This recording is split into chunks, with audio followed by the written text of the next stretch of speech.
Yallah. Selam verin. Selamet olsun Selam. Allah'ım ya selamet. Durma selamet. Sen şermini versin. Selamet.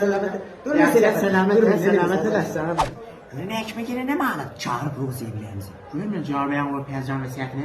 Cavbeyan yeri oradı. Samsuk diye. Ha vuruştu da. Sessiz sildi. Yemeyelim. Erminci de koy yerine. Koy yerine. Boğusu götür. Çaylar ne görüyordu?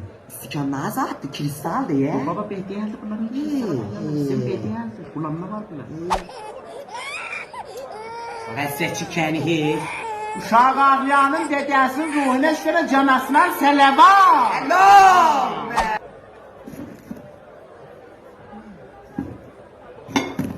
Kızım sen yiyeceğin yaparacağım. Ben geziyorum.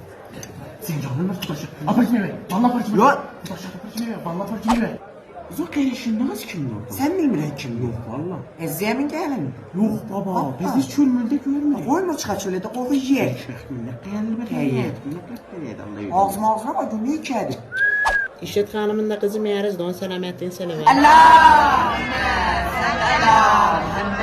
Meğeriz kalatı şukulat yesen iyi bon selametin selamı. Öz yüzün hanıvadı yüzün selametin selamı.